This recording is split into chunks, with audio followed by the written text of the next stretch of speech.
All right, good morning. How's everybody doing today? Hope everybody's having a wonderful day. I'm having a wonderful day. It's update time again since there's events going on. And usually when I come out and do these videos, I don't have any notes with me. So unfortunately, like in my last video when I was talking about the Q, I forgot two very important facts, and probably more important than what I gave you. So we'll just touch on that for a second. So in the last video, who is Q, okay, and the truths that they gave us, okay. So two of the truths that they gave us that I totally forgot to cover is one of them is right here. It says, "Where we go one, we go all." Okay, that is very important because, like I said in another video, this isn't a heaven or hell thing. If you look at my past video, a month ago, I discussed where I think hell. It's just a dimensional thing, okay. And then the other big one is this one right here. Future proves the past. I see that on a lot of Q posts, and that is important as well because that's the story I'm telling you, right? The future. Each day we walk forward in time in our unreal dimension here. We're actually going backwards, right? So the future proves the past. I've shown the attack on Atlantis, and so now we're going to get into where we're at now. In fact, the day after that last video posted, Melbourne in Australia came under a huge lockdown, right? So if we look at letters in the alphabet, I think that puts us all the way back in Mesopotamia. Now, Mesopotamia was a region, and we'll just say like the United States is a region with lots of cities. Now, Sumer was one of the cities inside of Mesopotamia. Now, if you read the Bible and all these other texts that are out there, they're written in second and third hand form. Those people weren't there. A lot of those books were written like 90 years after the fact, okay. The cuneiform that comes out of Samaria is written in like a first hand text, and in fact a lot of the institutions, we'll call them, that we follow today came out of Sumer. If you look at his story books, okay, his story, I'm showing you what their story is. His story. It's not our story. It's theirs, right? Okay, so that's even where history started. That's where they started documenting time and all this other stuff. Okay, so I'm pretty sure in the timeline now, M, Melbourne, M, Mesopotamia, we've gone back that far. Now the funny thing is, and this is another key thing that I didn't have notes and I forgot to, and I probably should have dropped this way back when I showed the above and below and how we're in like a compression zip file down here. Okay, so how do we go from, a month ago being in the time of Atlantis to here we are in the time of Mesopotamia? Well, because somewhere in that Bible it also says that one day is equal to 1,000 years, right?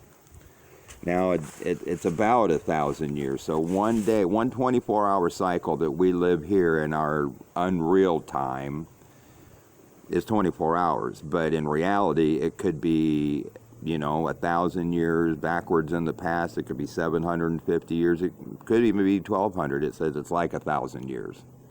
Doesn't have to be 1,000 years. So, each day forward, we're going hundreds, sometimes 1,000 years into the past to get to these events.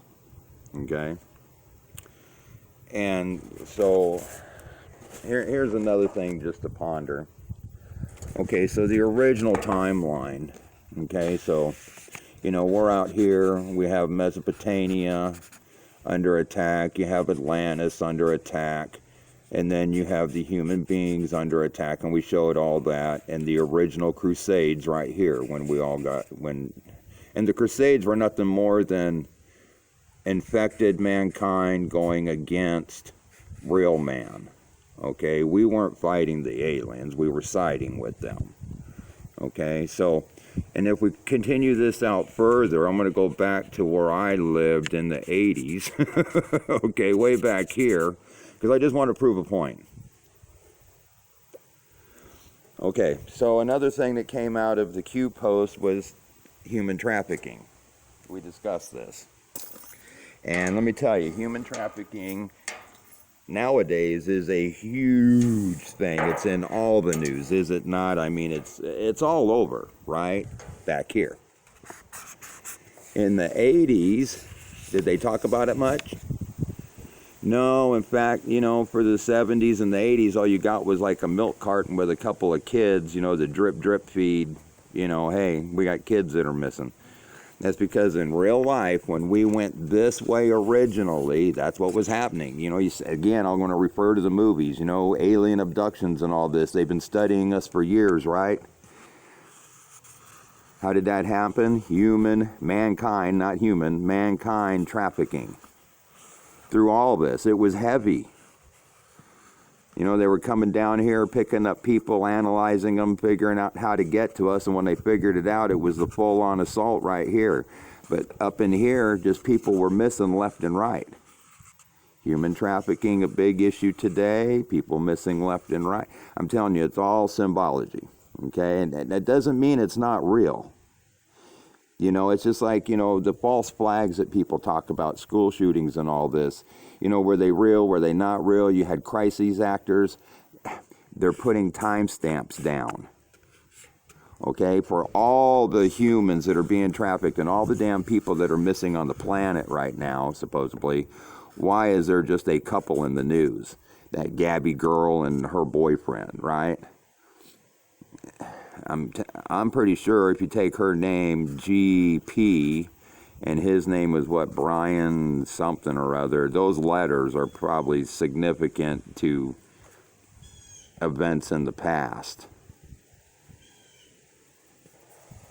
And they may represent cities, they may represent people, but there's a reason that they put things in the news that they do. There's a reason that couple is in the news. And none of these other people. Hell, we have a family member in our immediate family that's been missing for over a year and a half, feared dead. And I guarantee you he's not been on the news nearly as much as this couple is. Okay, I'm just saying. Okay, so I'm going to try and keep this one really short. My last video of 15 minutes took like 5-6 hours to upload. So they're starting to take a really long time to upload. But I had to get those little key points out there as to the Q posts and the whole thing going on in Melbourne. So, now if you read his storybooks, right, Sumera, like I said, was one of the first. They credit Sumera as like one of the first ancient super cities, so to speak. And in all these cities, they come up out of the past. They just seem to come up out of nowhere, don't they? It's like civilization just rise and fall at the drop of a hat. Well, they do. It's, when I talk, it's a cycle we go through down here, right? It's you draw your circles, and then everything changes, and a new civilization just rises up out of your heart, so to speak, out of the hearts of the people. And we're not just drawing those hearts today, those circles. We've been drawing them all our life.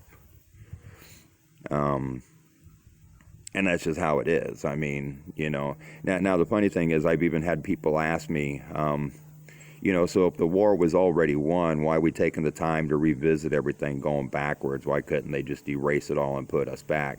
Because we are organic. You're not going to take a seed and go put it in the ground today and go pick fruit tomorrow or the next day or the next day. It takes months, right? So we are organic. Okay, so we have to have time to regrow our consciousness. Remember I talked about that? It's about getting the consciousness back.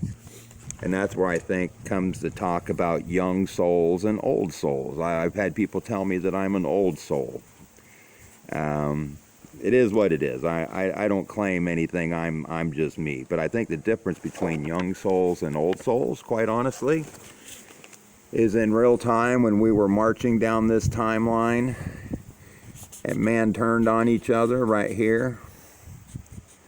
Okay, some got hooked up to AI, we discussed, some didn't. Okay, the ones that didn't, that made it all the way down and now we're looping back, is my opinion, these are the old souls. The young souls are the ones that got hooked up to AI, and when we won the war and looped back, they got replanted in the ground, and they're regrowing. I think that's just the difference between, that's just my opinion, you know, like a lot of this stuff, you know, it's just my opinion on things. It's how I see the world. Doesn't make me right, doesn't mean I'm wrong. It just is what it is. I say that about everything. You'll hear that quite a bit on my videos even. That's my most favorite phrase in life right now. It just is what it is. Everything happens for a reason, correct? So even if you're having a bad day and you're stuck in traffic, don't get upset. You're stuck in traffic for a reason. You weren't supposed to get to your destination just yet. So relax, turn on the tunes. You know, and that's me, you know. I talk a lot about the movies, and you think I was a movie buff, but no, I've been a music buff my entire life. Okay, my morning mantra doesn't start off with, you know, singing bells or flutes or native drums. You know, I have a music list that pumps me up. Okay, so like, and how do you know good music? Okay, so same thing with your diet. I see a lot of people talking about, you know, got to be careful what you eat. Yeah, I get all that. But if you're detoxing, which I detox regularly, you know, everything's fine in moderation, correct? That's what the book says.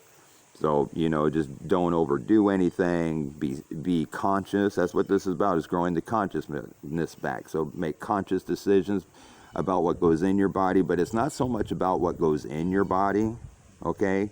It's about what comes out of your body. Mainly the words you use and the energy you put off. Okay? So that's just another whole big issue right there. It is what it is, just like I say on everything. Although some people want to know a little bit more about me, and I'll just touch base on that a little bit. I'm really a nobody. My story, you know, my story is no different than anybody else's, right? We all walk our own path, but we kind of all go through the same things as each other, just in a different way. So my story is not a whole lot different, but it's unique to just me, just like your story is unique to you. But the thing I find amazing about energy, and this is a real quick story. So my dad was in the military. Okay, he was an Air Force guy for 21 years.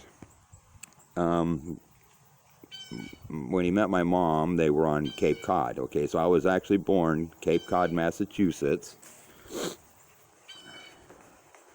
in a little town called Bourne. March 15th, 1964 at 12:36 p.m. So now you have my name, my birth date, and all that stuff. So all you people, you know, that want to check out like natal charts or all that stuff, that's, you know, I checked mine out. It's kind of interesting, even though I'm not a big reader of the charts. Although they tell me there's interesting stuff in there. It is what it is. But anyway, so we were basically neighbors to JFK's family out there, you know, Martha's Vineyard. It was basically right up the road from us. Cape Cod's a small place, so, you know, they were right up the road. My parents, and my mom in particular, completely infatuated with the Kennedys, okay? Now, when John F. Kennedy was assassinated, my mom used to work for the telephone company, and she was actually working the switchboard when those calls came in. And knowing how my mom in particular was enamored with the Kennedys, it probably hit her pretty hard. Now, the funny thing about that was I was in her womb. Now, let's back up just a little bit, because prior to me even being in her womb, she carried another child, so I should have had an older sister, but she was stillborn when she got here, okay? So then I came. And some people will tell you that there's even something special about that, coming in behind a stillborn child. I don't know. I know that child was a female, I'm a male, is what it is. But anyhow, so I'm in the womb when the Kennedy calls come in. My mom goes through whatever energetic field she personally goes through over the event, and that energy actually goes into me in some ways. I mean, any woman that's carrying a child, you know this. But why I tell this story and what's so ironic about it is, okay, so JFK is killed, that energy is transferred into me, whatever she was feeling. I was actually born on March 15th, like I said, 1964, the Ides of March. That would be the same day that Julius Caesar was supposedly assassinated, correct? And then my first son, because I'm my dad's first son, which in my family, I think that's 5 or 6 generations of the first sons giving birth to first sons. But anyhow, my first son was actually born November 22nd, 1990, which would have been the anniversary of JFK's assassination. So that assassination energy went into me, put my birth date on a timeline of an assassination, and put my son's birth date on the timeline of an assassination. And what that means, hell, I don't know. It's things that we see, right? Things that we pick up on. Hindsight's 20/20, right? As we were going through all this, it didn't even dawn on me that, all these things took place. It wasn't until I started, my awakening. And how did I get awakened? A lot of people ask, what started your awakening? Nothing really. I've been kind of awake since I was 8 years old, but not fully. I knew there was a lot of bad things in this world when I was 8 years old and younger. But at the same time, you kind of, you fall into the loop. And that's the thing, when the war was won and we didn't just spin right back, we had to regrow our consciousness, right? So everything you'll go through is about some kind of growth. Even the abuse I took as a child, I don't claim anymore, and I don't even call it abuse. I can't, because that's, the victim mentality, that's not letting go, that's carrying it with you. I never suffered any abuse. I went through some very hard learning curves, is the way I look at it. And it doesn't matter what your learning curve is, right? If you fall off a roof and break a leg, or, it is what it is. You go through learning curves. So that's exactly how I look at it. It was just a learning curve, and it taught me some things. And in the realm of do unto others as you would have them do unto you, that's exactly how I looked at it. Like, well, they just really want me to do this to them, and I'm not going to play that game. In fact, part of what I think, when I was like 10 years old, I started claiming back some of my sovereignty. A few months earlier, I'd been in the hospital because I took a belt to the eye, and I was in the hospital for a week, 10 days, I don't know. To me, it was just a game. But the next time my aggressor grabbed that belt and came after me, I stood right there, and when it came at me, I grabbed it out of midair, took it from their hand, and raised it to them like I was going to hit them with it, and put the belt down and said, there will be no more of that. Now, I truly believe that me standing up for me as a little kid granted me quite a bit at that moment in time, but only a small piece. I had to dig the rest out. I mean, that little boy, even though he started standing up for himself and he knew things weren't right and he wasn't going to play, it took him a long time to work himself out of that funk, let's say. But I did it in such a way that worked for me. Everybody does, right? I mean, I turned into the class clown. I made it a point just to put humor in my day regardless. And I didn't care what avenues I interrupted to put, and is that me acting out? It could have been. I think it was just that little boy's, it's like grabbing that belt saying there's enough of this. He had had enough of all the labeling, the stuff that, the stuff I saw in high school just totally blew me away. And it was really kind of weird because, being a military brat, I actually got to live 5 years in the outback in Australia. And when I moved to Australia, I found it fascinating that little kids who did not even know me either loved me or hated me just because I was an American. And then when I came back to this country, a little older, a little wiser, I think we spent about 5 years out there in the outback, a little place called Woomera. You can look it up. It's in South Australia.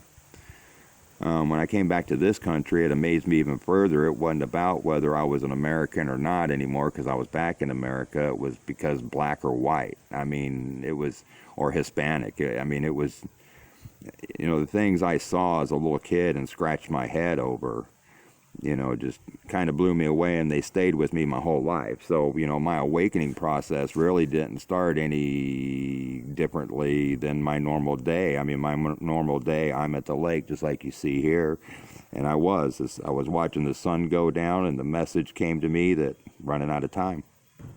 That's exactly how it came.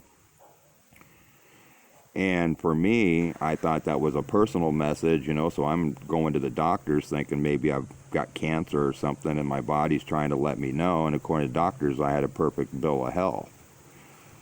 So it wasn't me that was running out of time. So that's when I started my looking into things. And then I really got the rest of the way woke up what I wasn't as a kid.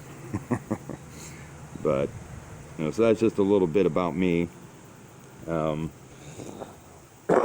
Pardon me, and a little bit about where I see we are in the timeline. You know, there's some factions out there that are really pressing on that January 6th issue. You know, like I said in my previous video, you know, Trump came out and said 21 days of prayer, which takes us to October 6th, another 6 in there.